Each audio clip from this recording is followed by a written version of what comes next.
set a new world record by jumping off the Eiffel Tower and landing on his roller skates. First time around, the 34-year-old launched himself from the first floor of the tower but didn't land on the blades. Second time around, he landed and skated the first few metres before sliding into a giant airbag. Notice we haven't filmed what happened at the end, which is quite right. Thank you very much. Time for the front pages of the morning papers, which lead many of them on David Laws's resignation. The Mail on Sunday first saying the new coalition government has been rocked by the loss of what it called their cabinet star. The Observer thinking the expenses revelations have left David Cameron's coalition, quote, in turmoil. The Sunday Telegraph claims that Cameron and Clegg were initially willing to let the former Chief Secretary to the Treasury keep his job, at least over the weekend. But the photo there showing actor Dennis Hopper, who's died, as we've just heard, at the age of 74. The Sunday Times says that Mr Laws's resignation is a blow to the Prime Minister and represents an extraordinary rapid political rise and fall for the Lib Dem MP. The Independent on Sunday has a photo of David Laws, looking reflective, describing him as a broken man now. Away from politics, the Sunday Express leading on new claims that obesity does not directly lead to other serious health problems.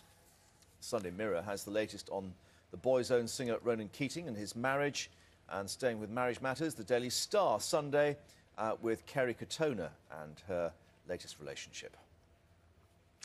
But let's get more now on political relationships. David Law's resignation from the coalition cabinet. Joining us now in the studio, parliamentary editor of ePolitics.com, Tony Grew, and Talksport's political correspondent Sean Dilley. Good morning to both of you. Good morning. And welcome.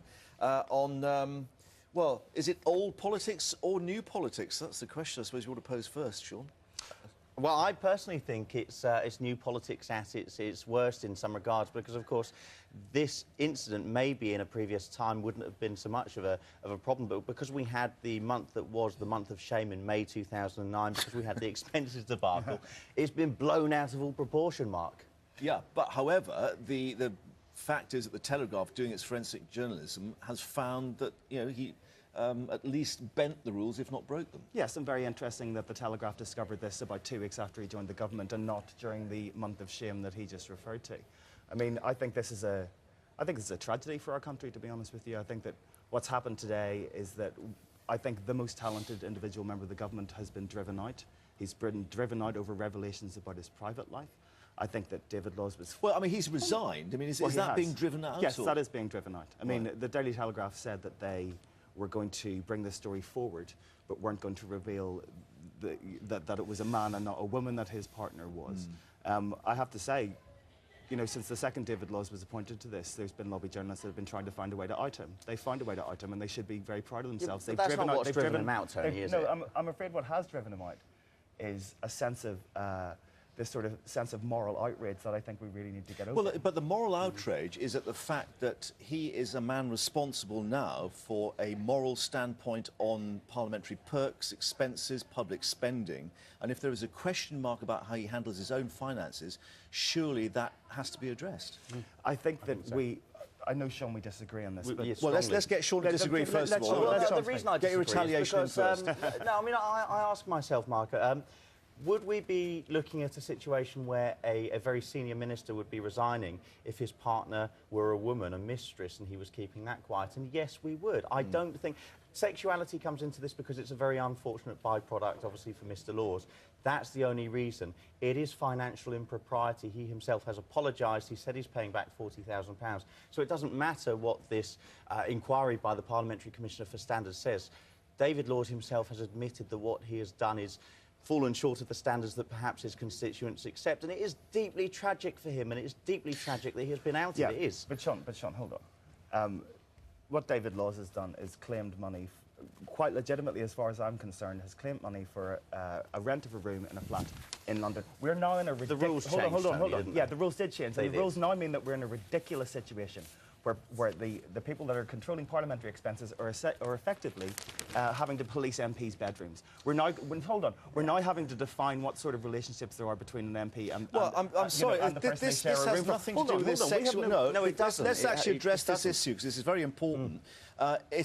These comments from his colleagues saying it is not an issue of his sexuality, it is an issue of whether he's actually broken the parliamentary rules on claiming expenses for a partner, For 4 which he years. acknowledges he has done Hold on. now. He does acknowledge that, and I think he was wrong to acknowledge it. I think this is a matter for He was wrong to acknowledge it. I think he was wrong to say that he had done something wrong. I think this is a matter for the Parliamentary Standards Commissioner. Well, he said that himself. Yes, I think you're wrong to say he's wrong. I think he's wrong. He's wrong on the second front. I think he's wrong. I think that he's been forced. I think he's been bounced into this position. I think the fear within the government and the way in which the press have created. Hold on, Sean. The press have created a perfect storm here. I mean, if you looked at the BBC website yesterday, 1 minute they're talking about the allegations, the next they're talking about the mounting pressure on him. Sean, this is part of the witch hunt that all MPs have. Let's get your view on that. Well, the reason it's nonsense, the rules changed in 2006, and to recap Sky News viewers, he was... well, we'll just recap, because it's important, Go on, I think it's important. From 2001 through till 2009, Mr Laws was sharing with his partner James in a place in Kennington till 2007, when they moved to another property, and rental values between £700 and £950 at various different points. Now, the reason this is important, in 2006, the rules changed specifically to say that you could not rent a place off your partner. Now, without getting into the vagaries of what a partner is, if you bear with me for 1 second, because in 2006, the rules changed. Now, Lembit Opik, the former Liberal Democrat MP for Montgomeryshire, told Sky News yesterday that he felt this would effectively be outing himself if he were to change his property designation. Nonsense. Nothing forced Mr Laws to claim that £40,000. In mitigation, however, he could have claimed this amount of money and even more by renting somewhere elsewhere. So I have the sympathy, but sexuality has got absolutely nothing to do with this. Yeah, well, hold on. First of all, it's very interesting that you're defining what a partner is, because that's what these rules do not do. They don't actually define for us what a partner is. Well, let me quote to you the Green Book.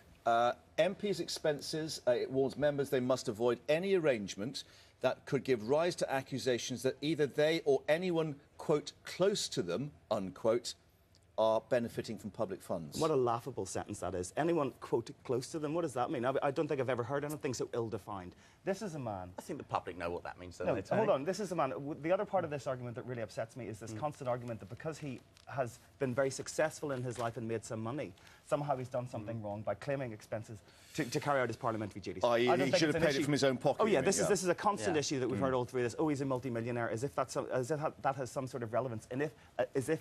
Well, he's guilty of being a multi-millionaire. If you're independently wealthy, somehow you should pay for your own parliamentary expenses. Aspect of that, there is, And the second thing is, I think that David Laws was in a very, confused place about what his relationship was with this man. I find it tragic that they had... Well, if there is that confusion, surely then the precautionary principle should apply. You don't claim until you're absolutely sure. Well, I think it's tragic that he's been caught up in what to me is a very trivial matter to do with expenses. And to be honest with you, £40,000 trivial? Over how many years? I actually think £950 a month for a flat in central London, for a room in a flat in central London, is quite reasonable. It's besides the point, though, isn't it? Why? It's besides the point, because I think he should be able to rent away from whoever he wants, John. Yeah, look, the thing is, this isn't about this. The public don't have to understand the turmoil that undoubtedly David Laws has felt over these past however many years. And it's his decision to have gone, and he's acknowledged he's done wrong, but that obviously is not going to be an end to the matter. But for the moment, Tony and Sean, both, thank you very much. No doubt this will continue elsewhere. But right now, we've got to make time for Charlie with the sport. Well, thank you very much. Good morning to you. Coming up after the break, the latest from Austria ahead of England's final warm-up game before the World Cup. We'll show you also the best of the action from the playoff final at Wembley. And a thrilling finale in rugby.